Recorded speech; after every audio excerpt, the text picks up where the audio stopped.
let's focus really specifically on that first deal. Okay. Were you buying them only because they owed you money, or what was the main catalyst for that? Well, we looked at it in this aspect. They had a lot of cases. They were meaning clients in the underground storage sector. A lot of gas stations. They had a big client list, a lot of remediation projects, and so we had a meeting. Said, if if if if they go under, these cases, many of those cases will go to clients that we're just not compatible with, and we won't want to work for. There was a whole bunch of stuff going on that I just didn't like doing business with that type of group of people, how they did that. And so we bought them out. I'll just tell you what it was. It was they were creating a forced discount situation. These other firms where, yeah, this is what people get paid. This is what state rate is. But if you work for me, you got to give us a mandatory discount. And that was just wrong. Right? I wasn't going to do that. And so when I bought this firm, that I didn't want to get stuck in any of that.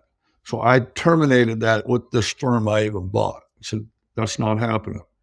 Okay. And so, when we made that acquisition, we had several hurdles. One was how they did business in general, but then two, how the backside of the business, the way, matter of fact, there was a subcontractor that was in the flow that they, trying to remember the numbers, it was like $80-something thousand, and they were forcing them on a 15% discount. And so the deal was already done. They were just waiting for the payment. When the payment came in, I said, no, that's not happening. They get to 15%. That's their money. We're not playing that game. And so often people think that the power of negotiations at the end of the deal is where you're making your money. If you're waiting to do that there, you're not a good business person. Mm-hmm. You have to build it up front. You have to know what your margins are.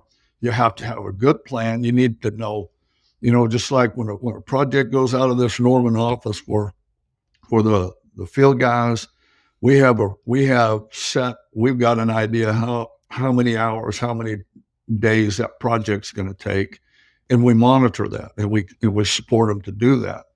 Well, we took those same principles into the engineering firm, and lo and behold, it worked well. Now, I'll tell you something, in my industry, almost every time I've ever seen an engineering firm try to start and build a drilling company, it's been a failure because they take the same business model that they cripple on, and they try to do it in the construction industry, and that's the quickest way to put you in bankruptcy. Mm. So would you say, Robert, so just to clarify, you were mainly a contractor that was drilling, right?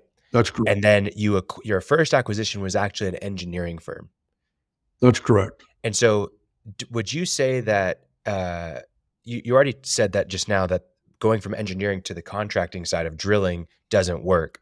Did you take the principles that you learned in the contracting side and apply them to engineering to make it work? Or did you have to adopt new principles that you created for both contracting and engineering?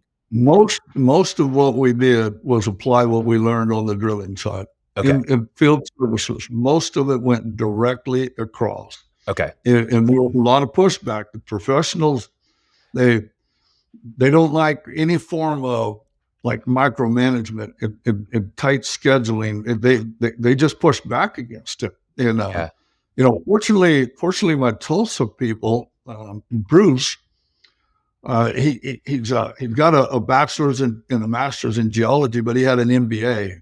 And so when we sit down with him, the light came on. He could see how that transition could help. But most people, they don't have that knowledge. And so they're so used to doing what they've always done, even though it's not effective or not as effective. Change is hard. Yeah.